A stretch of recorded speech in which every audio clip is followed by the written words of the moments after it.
Take these papers and your 3 boys out of my courtroom. Women like you do not raise children. The state will. Your Honor, please. I work 2 jobs. I have a home. My sons have never missed a day of school. Is that supposed to impress me? I am their mother. Please, look at the file. 4 months. I documented everything.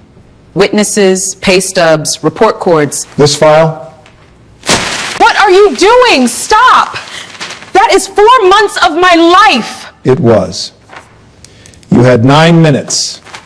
Time is up. Bailiff, clear my court lawn. Mama, where are they taking us, Mama? Brandon, look at me, baby. I will find you. Do you hear me? I promise. I will find all 3 of you. Next case. Should have looked closer at the boy who was watching him. To understand the boy, you first have to understand the morning his world was signed away. Maple Falls, Ohio, March 2006. 3 months before that hearing, Denise Cole had a life that worked. It was not an easy life. It was a stitched-together life. Her husband Curtis had died 2 years earlier, crushed when a scaffold collapsed at a job site across town. The settlement barely covered the funeral. Denise took the night shift at St. Bridget's Hospital because nights paid more, and she slept 4 hours each afternoon with a kitchen timer beside her pillow. But her boys were fed. Her boys were clean. Her boys were loved. Elijah was 14, serious like his father, already repairing the neighbors' bikes for $5 apiece. Brandon was 12, the quiet one, the watcher. He read the newspaper front to back and could repeat a phone number after hearing it once. Nathan was 9, all elbows and laughter, the only one who still crawled into his mother's bed during thunderstorms. Their report cards hung on the refrigerator under magnets shaped like fruit. Their pediatrician's chart described 3 healthy, thriving children. Their teachers knew Denise by name because she came to every conference, even the ones scheduled an hour after her shift ended. Then, in January, an envelope arrived from the county. Someone had filed a neglect report. Anonymous. It claimed the Cole children were left unsupervised at night. It claimed the home was unstable. It claimed the mother was absent. Denise read it 3 times at her kitchen table while her sons slept upstairs. The absent mother was a registered nurse keeping other people's children alive, 11 blocks away. The unsupervised boys were watched by Elijah, who had completed the county's own babysitting certification course. She was angry. Then she was terrified. Then she did what people who believe in the system do. She prepared. For 4 months, Denise built a file. Pay stubs, shift schedules, a letter from her supervisor calling her the most dependable nurse on the floor. Report cards, perfect attendance certificates, a handwritten note from Nathan's teacher that ended, "Whatever this family is doing, it is working." She paid a notary she could not afford. She organized every page behind color-coded tabs, the way she organized medication charts at work. She believed the file would speak for itself. She had never met Judge Harold Whitmore. In Maple Falls, family court was not a courtroom. It was a kingdom. Whitmore had ruled it for 26 years, and he looked the part. Silver hair combed straight back. Reading glasses he lowered slowly when he wanted a parent to feel small. A voice that never rose because it never had to. The local paper had named him Citizen of the Year. Twice.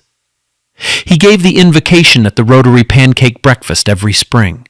On Sundays, he shook hands outside First Presbyterian, with both hands, the warm double clasp, looking folks dead in the eye. But the lawyers who worked his docket knew another Whitmore.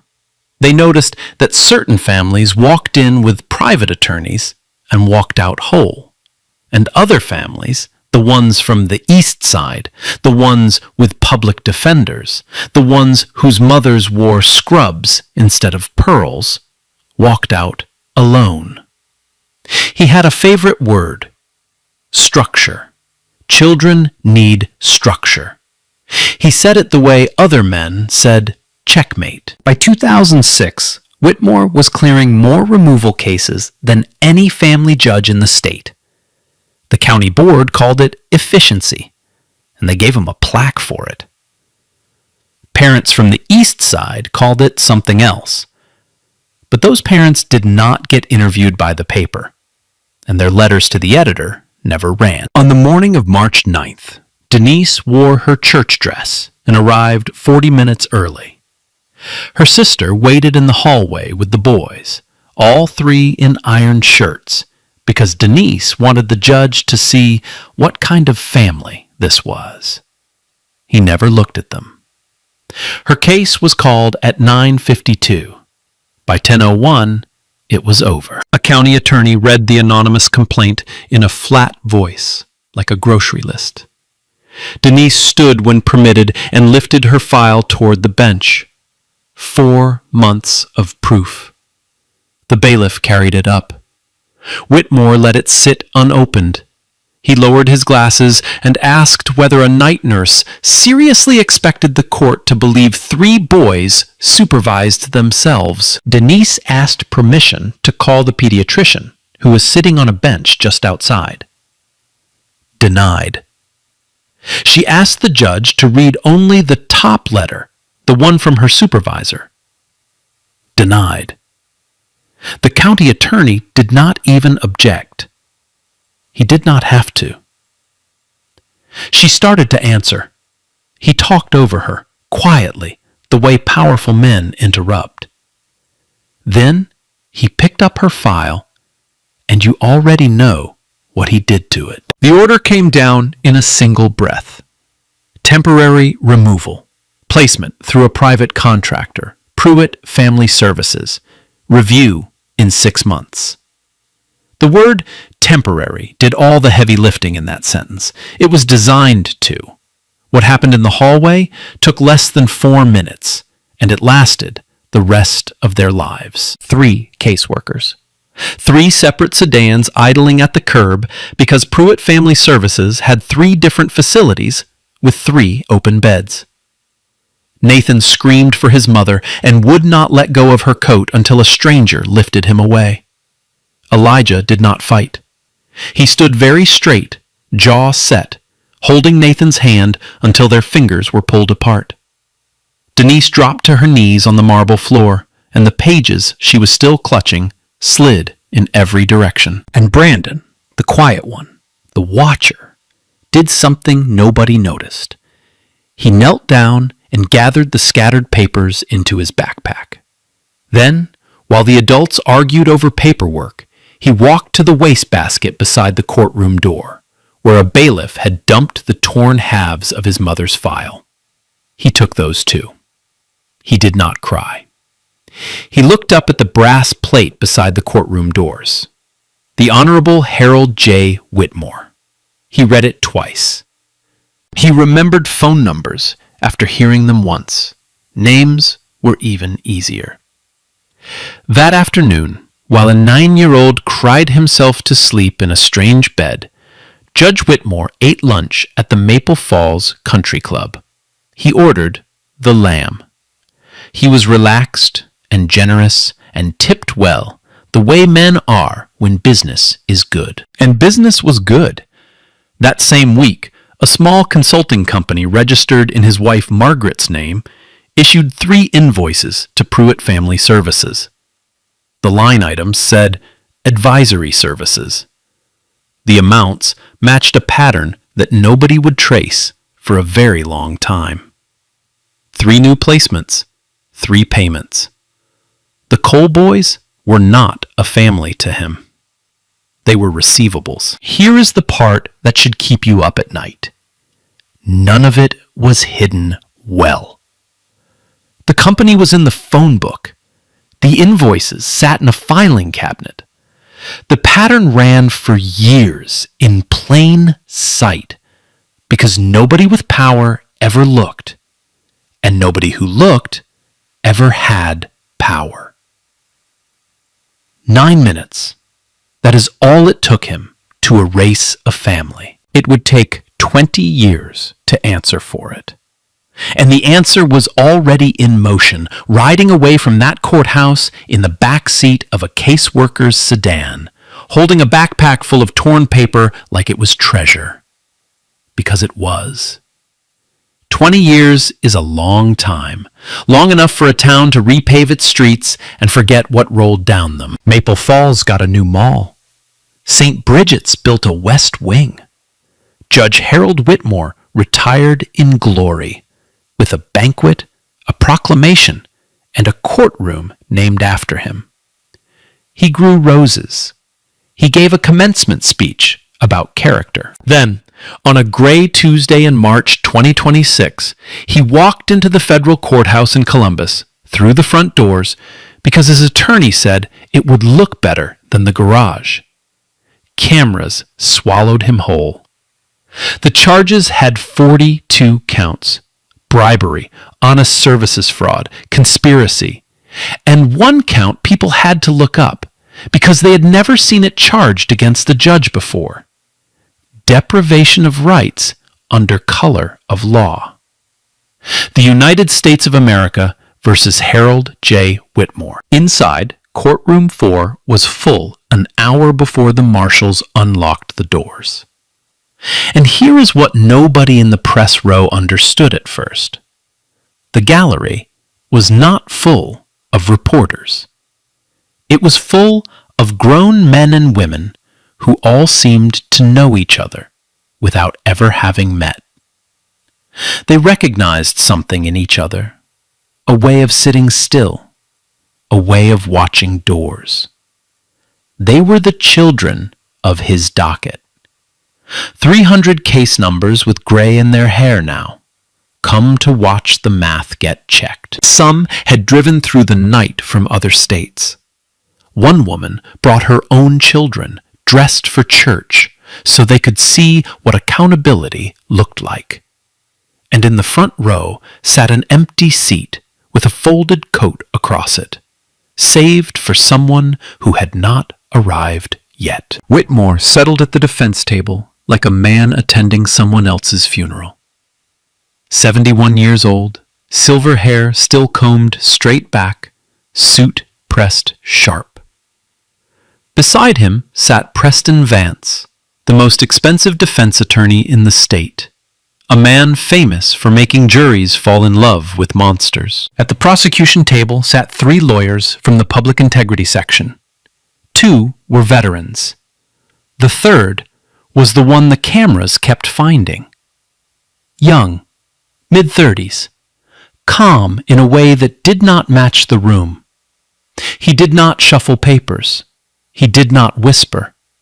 He sat with his hands folded and watched Whitmore the way a chess player watches a board he has already memorized. In front of him, squared to the edge of the table, sat a single file.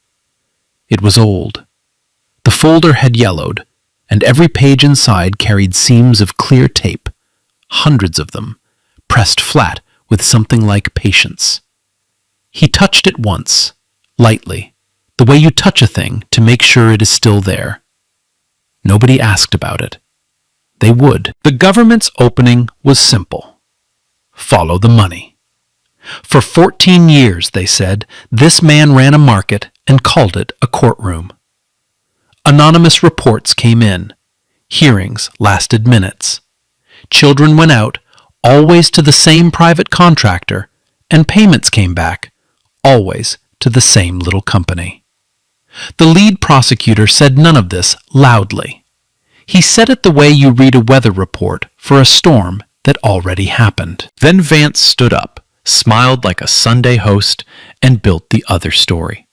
A great public servant, a grieving county's most decorated judge, dragged out of retirement by ambitious prosecutors and resentful adults who needed someone to blame for hard childhoods. Judicial discretion, he said, is not a crime. Tough calls are not bribery. He used the phrase troubled backgrounds 4 times, and each time it sounded a little more like a verdict. In the gallery, 300 people sat very still and took it. The first witness was Crystal Webb, 32 years old, a dental hygienist from Dayton. In 2007, she was 12. An anonymous caller reported her grandmother's house as unfit. The hearing took 7 minutes. Crystal spent 6 years inside Pruitt facilities, moved 4 times, and saw her grandmother through glass twice a year. She did not cry on the stand. She had clearly promised herself she would not. She described the courtroom from memory. The reading glasses, the lowered voice, the word structure. Then she said the thing that made the jury stop writing. She said that when her grandmother held up the deed to her own house, proof there was a home, the judge told her, "Paper does not raise children." Then he dropped the deed in front of the bailiff like trash. Vance rose for cross-examination, gentle as a nurse. Was she bitter about her childhood? Did she understand judges must make hard decisions with limited information? Had she been disciplined twice in foster care? By the time he sat down, he had not laid a finger on her story. He had only suggested, softly, that broken people remember things broken. Crystal looked at him and said, "I remember 7 minutes. You can check the clock against the transcript." It was the first mini-earthquake of the trial. Somebody in the gallery laughed once, sharp, and swallowed it. The second witness was Terrence Walker, a high school custodian, removed from his mother in 2009 after a report that was never signed. His hearing took 11 minutes. Same contractor, same word, structure. When the prosecutor asked how many other kids from his Pruitt dormitory had come from Whitmore's courtroom, Terrence said he stopped counting at 30. Through all of it, Whitmore performed serenity. He took notes he did not need.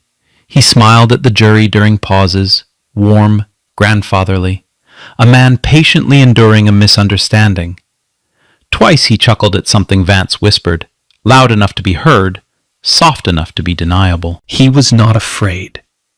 Men like him are never afraid of rooms they believe they own.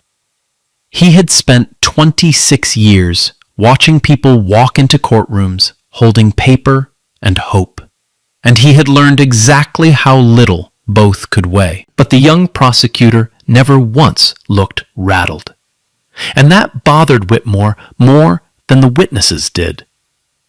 At the end of the day, as the marshals cleared the room, the old judge finally let his eyes rest on the prosecution table, on the lawyer, on the yellowed file squared to the edge with its hundreds of taped seams catching the light. Something moved behind Whitmore's face. Not recognition, not yet, just the faint discomfort of a man who has torn up so much paper in his life that he cannot possibly remember which piece came back. Because here is the thing about that courtroom, and it hung in the air like weather. Every file he ever tore, somebody, somewhere, had to tape back together. One of them had spent 20 years doing exactly that, and he was sitting close enough to touch. To understand what sat inside that yellowed folder, you have to follow the backpack. It went where Brandon Cole went. 5 placements in 6 years. A bunk in Crawford County. A converted garage outside Lima. A group home where the heat worked every other winter.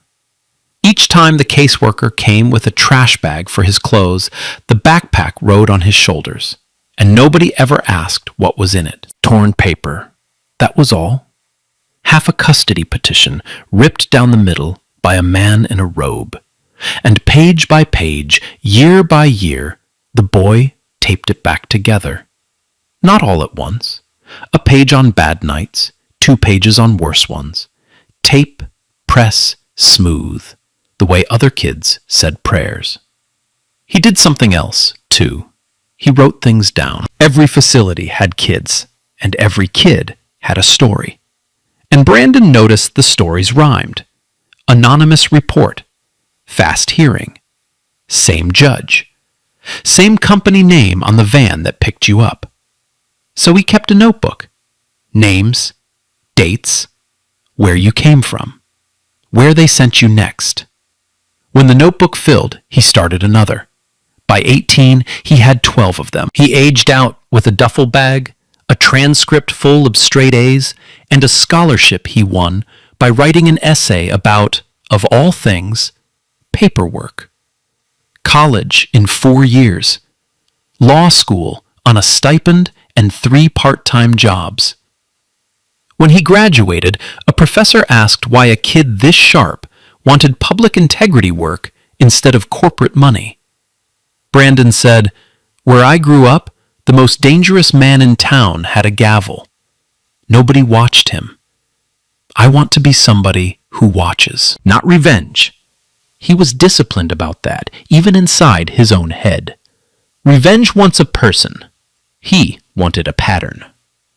Meanwhile, back in Maple Falls, his mother never moved. Denise Cole kept the house. She worked the night shift, then picked up weekend home care on the side, and she filed a petition to bring her sons home every single year. 11 times. 11 denials. Every one of them processed through the same family court under the same framed portrait. The boys aged out of the system one by one and found their way back to her kitchen as grown men. But the law never once said the words she needed. It never said, "We were wrong." She kept 3 small beds anyway, made tight with hospital corners, in a room nobody slept in. Her sister called it a shrine. Denise called it proof. Some women keep candles lit. She kept beds made. And then, 3 years before the trial, a board auditor in a federal tax office flagged a nonprofit contractor in Ohio whose executives kept buying boats. Pruitt Family Services. The file landed, as routine referrals do, in the public integrity section, where a young attorney read the name and went very still at his desk. He closed his office door. He sat down. Then he did the most disciplined thing he had ever done in his life. He reported himself. He walked into his supervisor's office and disclosed everything. His childhood, his mother, his case number. He put his own conflict of interest on paper before anyone could find it. And he asked for permission to stay on the team anyway. Reviewed and supervised by the book. The department lawyers studied it for months. They cleared him in writing, with conditions, because what he brought outweighed what he carried. Because he did not bring anger. He brought 12 notebooks. Names, dates, transfers, kept in a child's careful handwriting and cross-checked against 20 years of memory. Investigators laid them next to Pruitt's billing records, and the columns lined up like teeth in a zipper. The FBI had found the money. The notebooks gave it faces. The judge had spent 14 years assuming nobody kept records of children like these. He kept 12 notebooks. The judge, it turned out, should have kept his receipts. There is an old line about how the wheels of justice grind slowly. Nobody ever finishes the quote. They grind slowly, but they grind exceedingly fine. For 20 years, a taped-together file and 12 notebooks waited in cardboard boxes for the wheel to come around. In courtroom 4, on day 3 of the trial, it finally did. The government called its money man. Special Agent Tom Caldwell had spent 19 years following money for the FBI, and he had learned that money is honest. People lie. Wire transfers do not. He took the stand on day 3 carrying a single flash drive and the calm of a man who has checked his math 4 times. The lead prosecutor walked him through it slowly, like unpacking boxes after a move. Start with the company. Crestline Advisory Group, registered in 2005. No office, no website, no employees. One signatory, Margaret Whitmore. Occupation listed as homemaker. The screen above the jury box lit up with the incorporation papers, and Caldwell noted, evenly, that the firm advising a multi-million-dollar foster care contractor was headquartered at a residential kitchen table. Then, the invoices. 290 of them across 14 years, every one billed to Pruitt Family Services, every one for advisory services rendered, none of them describing any actual advice. The amounts wobbled between $6,000 and $9,000. Caldwell flagged something a juror in the back row caught before he even said it. The invoices clustered. 3 in a week, then nothing for a month, then 4 in 10 days. So the government laid a second timeline over the first. Removal orders, signed by Judge Harold Whitmore, sorted by date. The two charts went up side by side, blue bars and red bars, and the courtroom went quiet in a new way. The bars matched. Removal, invoice. Removal, invoice. 3 children on a Tuesday, 3 invoices by Friday. 14 years, 312 children, $2.3 million.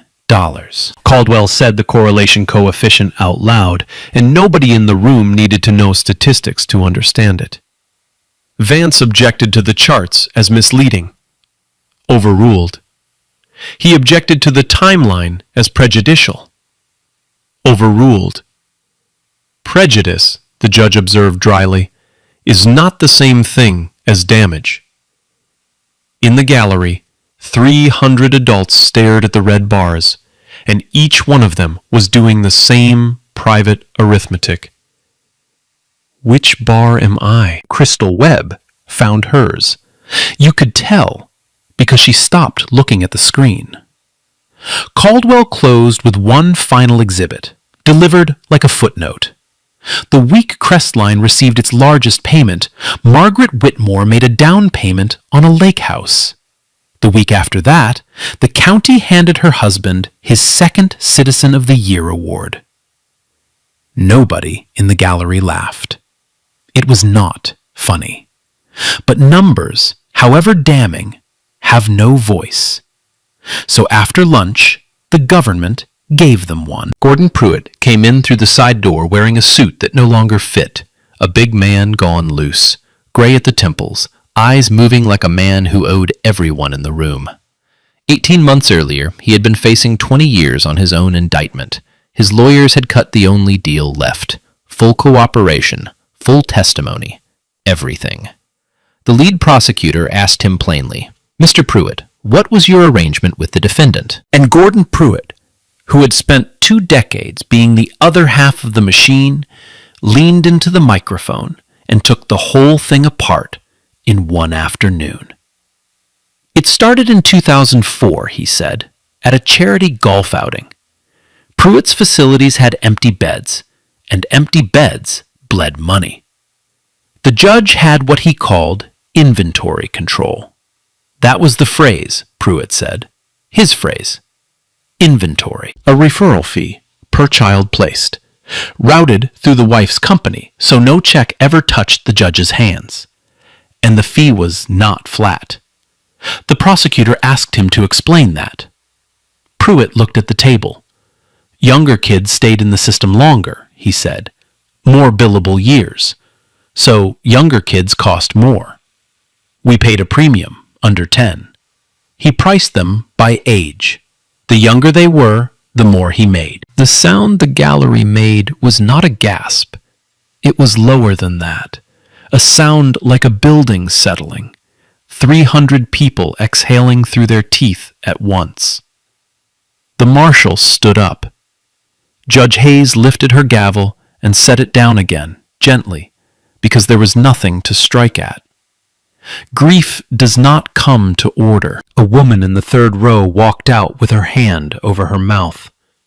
Crystal Webb sat with tears moving silently down a perfectly still face. And Terence Walker, the custodian who stopped counting at 30, laughed one terrible note and covered it like a cough. At the defense table, Harold Whitmore came apart for the first time in 20 years. It was small, the way it is always small with men like him. No shout, just a flush climbing up from his collar, and then his palm coming down flat on the table, once, hard enough that his water glass jumped and his own attorney flinched. "Liar," he said, half rising. "He is a liar." Judge Hayes did use the gavel then. The jury saw all of it. Juries always do. Vance was on his feet in the same breath, requesting a recess, and Hayes gave him 30 minutes, and the courtroom held its breath through every one of them. What happened in the attorney conference room came out later, in the way these things always leak. Vance closed the door and told his client the truth. The money was mapped. Pruitt was corroborated. The jury had stopped making eye contact. There was a window, maybe a day, to approach the government about a plea. 12 years, maybe 10 with luck. You would see your roses again, Harold. And Harold Whitmore, 71 years old, looked at the finest defense attorney in the state the way he had once looked at a nurse holding a file full of pay stubs. He said, "I have given this state more than any man alive. No jury in Ohio will convict me. I will not plead to anything. Now do your job." Pride is a strange architecture. It will hold a man upright while the floor underneath him is already gone. The recess ended. Vance, to his credit, went back to work. His cross-examination of Pruitt was savage and technically beautiful. He made Pruitt admit he was testifying to save himself. He made him admit he had lied to auditors for years, lied to families, lied under oath in civil suits. By the end, the witness sat fully shredded. But here is what Vance could not change, and his shoulders knew it even if his voice did not. You can prove a cooperator is a liar and a coward, and the invoices still cluster. The bars still match. The math still holds. He had cut the messenger to pieces without putting a scratch on the message. It was late afternoon when the lead prosecutor rose for redirect, and everyone expected him to patch Pruitt up.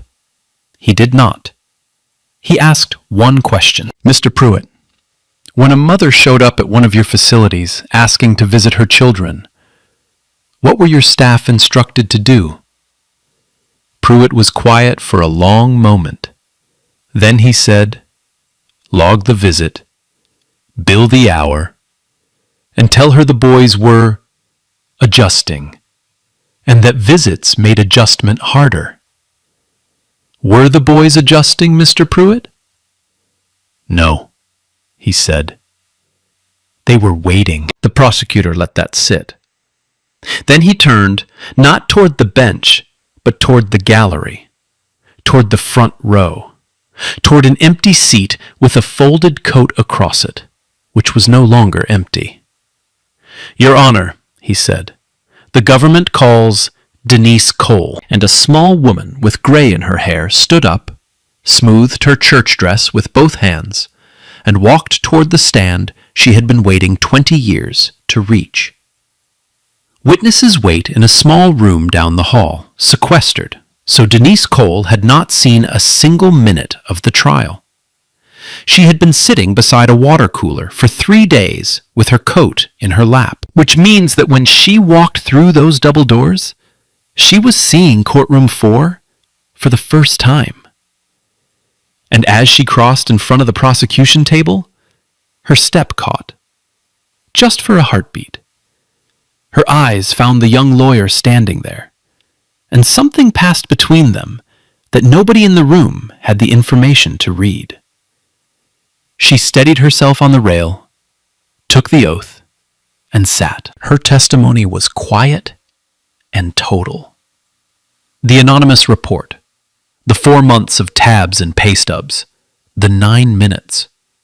She told the jury about hearing her sons through a closing elevator door. She told them about petition number 1, and petition number 4, and petition number 11, each one denied through the same court. She told them about working nights for 20 years in a house with a room she still vacuumed twice a week, where 3 beds stayed made with hospital corners. Because Hope, she said, needs somewhere to sleep. Nobody moved. A juror in the front row pressed a knuckle against her lips. Then Preston Vance stood, because he had to. Your Honor, this is moving. Every person here feels for this woman. But the defendant is not charged in her case. Where is the connection? What does her story have to do with this trial? It is the question he was paid to ask. It was also the worst question anyone had asked in that courtroom in 20 years. The lead prosecutor rose. He did not raise his voice. He lifted the yellowed folder from the table, the one with hundreds of taped seams, and asked the court to receive it into evidence. Your Honor, the government offers Exhibit 41. This is a custody petition, prepared over 4 months in 2006 by the witness Denise Cole. It documents her employment, her home, and the welfare of her 3 sons. It was never read. The defendant tore it apart from the bench on the morning of March 9th, 2006. It has been restored. Every page. He paused. The courtroom had gone airless. Counsel asks what her story has to do with this trial. The connection is foundation, Your Honor. I can lay it with one fact. He turned, then, not to the jury, to the defense table, to the old man whose face had begun very slowly to change. Someone gathered those torn pieces out of a courthouse wastebasket 20 years ago. Someone carried them through 5 foster placements and taped them back together, page by page, year by year. The defense is entitled to know who. I did. I was 12 years old. He looked at the witness stand, and his voice, steady through 3 days of trial, moved a single degree. I am her son. For 1 full second, courtroom 4 made no sound at all. Then it made all of them at once. Judge Hayes let the wave rise and break before she touched her gavel, because some moments are bigger than procedure, and she knew which kind this was. On the stand, Denise Cole did not gasp. She had known since the doors. She simply put both hands flat against her heart and looked at her middle boy across a courtroom. The same look she had thrown through a closing elevator door 20 years before. This time, nothing closed between them, and Harold Whitmore remembered. You could watch it land. The hallway, the kneeling child with the backpack, the brass plate read twice. His face did not crumple. It aged 10 years in 10 seconds. The face of a man realizing the wastebasket had been emptied into the future. Vance moved for a mistrial before the noise even settled. Conflict of interest, ambush, prejudice. Judge Hayes was ready. The disclosure had been filed 3 years earlier, she said, reviewed, supervised, and waived in writing, including by defense counsel during pretrial motions. She suggested, dryly, that Mr. Vance check his own signature on page 6. Motion denied. The exhibit was received. The prosecutor set the taped file gently in front of the jury and said the only sentence the evening news would play for a week. You tore it up in 9 minutes. I spent 20 years taping it back. Every defense attorney in America gives the same advice. Do not testify. Preston Vance gave it 4 times, the last time with the door closed and his voice raised. Harold Whitmore overruled him. He had spent 26 years being the smartest man in every room he entered, and he intended to be the smartest man in this one. These people, he told Vance, need to hear from a judge. The jury needs to see what I am. Somebody has to teach this boy a lesson about courtrooms. This boy. That was the phrase he used. On direct examination, it almost worked. Vance walked him through 5 decades of service, the scholarships he endowed, the juvenile programs he founded. Whitmore was warm, modest, grandfatherly. He explained judicial discretion the way a pilot explains turbulence. Unpleasant, sometimes frightening, always necessary. Twice he made the jury smile. Vance sat down feeling better than he had in a week. Then the lead prosecutor stood up, buttoned his jacket, and took his time walking to the lectern. He had waited 20 years. He could wait 10 more seconds. The cross-examination of Harold Whitmore lasted 50 minutes, and the prosecutor never once raised his voice, never once mentioned his mother, and never once asked a question he did not already own the answer to. He started with arithmetic. Judge, you presided over roughly 4,000 custody matters. Yes. The government has pulled 27 of them, a sample, all removals to Pruitt Family Services. Would it surprise you that the average hearing in that sample lasted under 13 minutes? Whitmore said efficient courts move quickly. The prosecutor nodded, wrote that down, and put the number on the screen. Underneath it, a second number. The average hearing for families who kept their children, 51 minutes. He let the two numbers sit side by side, blue and red, the way the invoices had once sat beside the removal orders. The jury was learning to read this language now. Efficient for whom? He asked. Withdrawn. Next, the demographics. Of the 27, how many families were black or below the poverty line? Whitmore said he never noticed such things.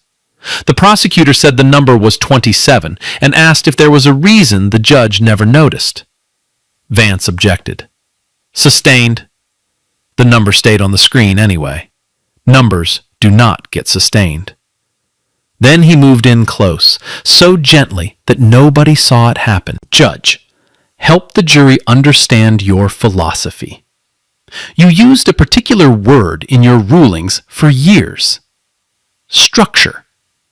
What does a child need, in your judgment, to thrive? And Whitmore, relieved to be back on home ground, lectured. Stability. 2 incomes or a margin of safety.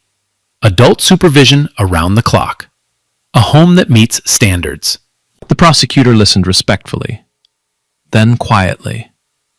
And a mother who works nights to feed 3 sons, who arranges certified supervision, who documents employment, housing, and schooling. Does she meet your standard? The courtroom leaned forward 1 inch. Whitmore should have said yes. Any coached witness says yes. But Denise Cole was sitting in the second row with her hands folded, and her son was standing at the lectern with his father's jawline. And something old and rotten in Harold Whitmore stood up before his judgment could. A woman like that, he said, is not raising her children. She is housing them. Children need structure. The state can provide what she cannot. He heard it as he finished it. Everyone did. 20 years collapsed inside 1 sentence. 3 jurors stopped breathing. The forewoman wrote without looking down at her own hand. In the gallery, Crystal Webb closed her eyes, like someone hearing a song she knew every word of.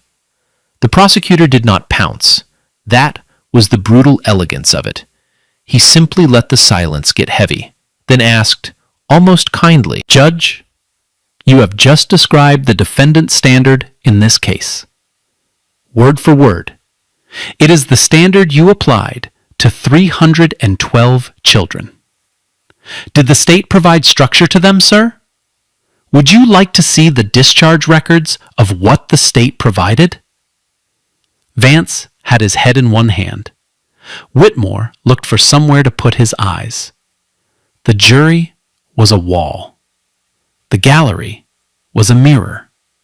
And for the first time in 26 years, on either side of a bench, Harold Whitmore looked down. "No further questions," the prosecutor said. He had repeated the insult almost word for word. The jury wrote down every syllable. Closing arguments came on a Thursday morning, and Preston Vance went first by choice. It was the best speech of his career, and everyone knew it. "Reasonable doubt lives in gaps," he said, "and this case is a canyon. The government's star witness is a confessed liar shopping for a discount. The charts are arithmetic dressed as evidence. And the prosecutor," he reminded them carefully, "has carried this grudge since he was 12 years old." Grief is not proof, ladies and gentlemen. Memory is not proof. It was good. On a different week, against a different table of exhibits, it might have worked. Then the lead prosecutor rose for the last time. He did not bring notes to the lectern. He brought a cardboard box. He took out the notebooks one at a time and set them along the rail of the jury box. 12 of them. Dollar store spiral notebooks, covers soft as cloth from handling, corners gone round. He opened the first one to a page marked with a strip of tape and began simply to read. Names, first and last. After each one, a date in, and the months counted. He read 11 of them, slowly, the way names are read at memorials. Then he closed the cover. "The defense says this case is arithmetic," he said. "They are almost right. The government showed you $2.3 million, 312 removal orders, 290 invoices. But you cannot let those stay numbers, because to that man they were always numbers, and that is precisely the crime." He put his hand flat on the stack. "These are not case numbers. These are children. They had bunk beds and report cards and mothers. A 12-year-old wrote their names down because the adults in charge would not. The defense asks where the proof is. The proof is that a child kept better records of this market than the county did, because the child was the inventory." He stopped. He looked at the jury the way his mother had once looked at a bench, holding everything she had. For 20 years, they all waited for somebody with power to look. You have the power. You have looked. The government asks you to say what 12 ordinary people are finally allowed to say to him. "We saw you." He sat down. The courtroom did not move for a while. The jury went out at noon. There is no clock in the world slower than a deliberation clock. The gallery waited in the hallway, 300 people drinking machine coffee, talking in the low voices people use at hospitals. Denise Cole sat on a bench between Elijah and Nathan, all three of them grown and gray enough to pass for the family they should have been allowed to be. Brandon stood apart by the window because he was still counsel of record, and there are lines, even now, especially now. 1 hour. 3. 5. Lawyers will tell you fast is good for one side, slow for the other, and they will tell you the opposite with equal confidence. At 6 hours and 11 minutes, the marshal stepped out. They have a verdict. Count 1, conspiracy to commit honest services fraud. Guilty. The forewoman's voice did not shake. It got stronger. Count 2, guilty. Count 3, guilty. The word fell 42 times, steady as a roofer's hammer. And somewhere around the 15th count, Harold Whitmore stopped looking at the jury and stared straight ahead at nothing, at the rest of his life. When it was over, Judge Hayes thanked the jurors and held them an extra second. "You have done a hard and necessary thing," she said. Some of you may live near these families. Walk tall. Sentencing came 3 weeks later, and the courtroom filled one last time. Victims spoke. Crystal Webb spoke for 4 minutes without notes. Terrence Walker said only one sentence. I wanted you to see my face when it happened to you. Then, Eleanor Hayes squared the papers in front of her and looked down at the man whose name was still on a courtroom door in Maple Falls. You sat where I sit, she said. Parents came to you at the worst hour of their lives, and you weighed their children against invoices.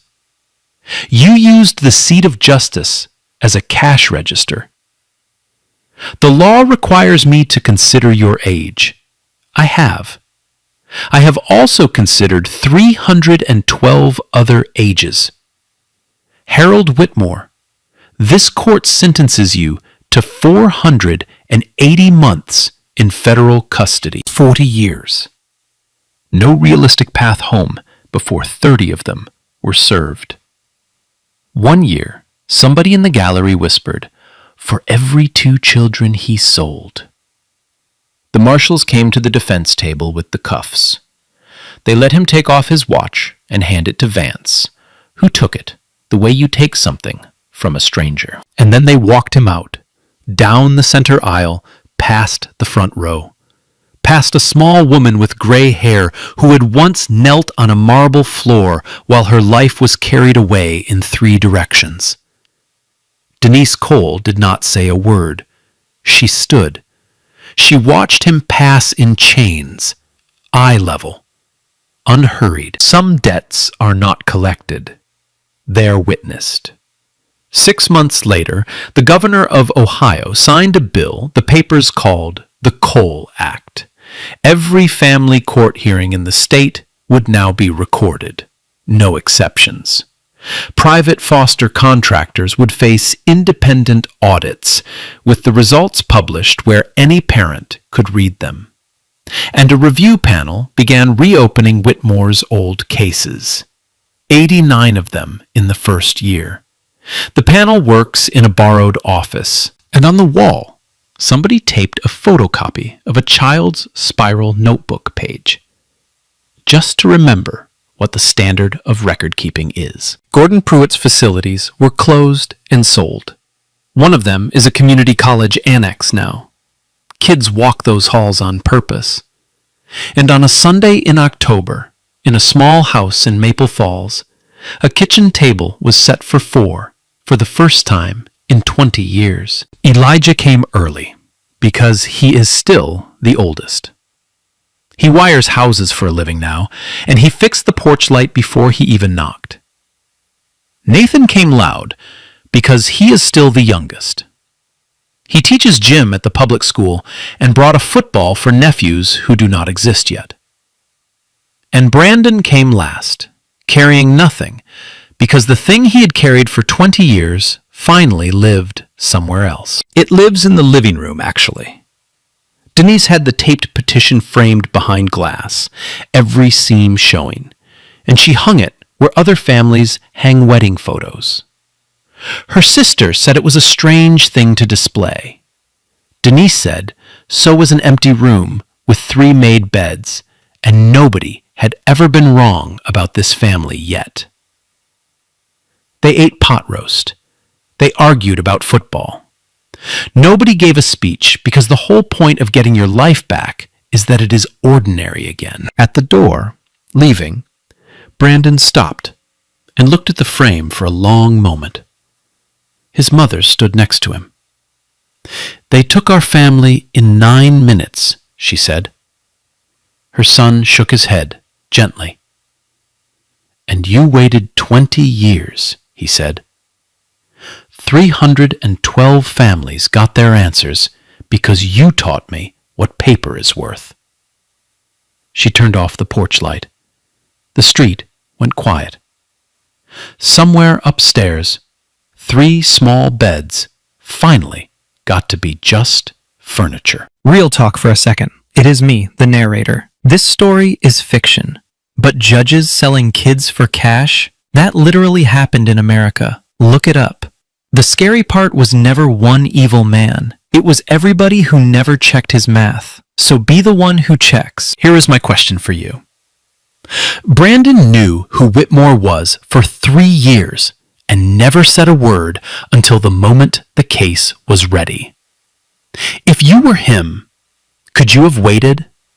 Or would you have revealed who you were sooner? Tell me in the comments, because I keep going back and forth on it. If this story moved you, share it with somebody who believes paper can fight back. And subscribe, because there are more stories like this one waiting, and some of them are not finished yet.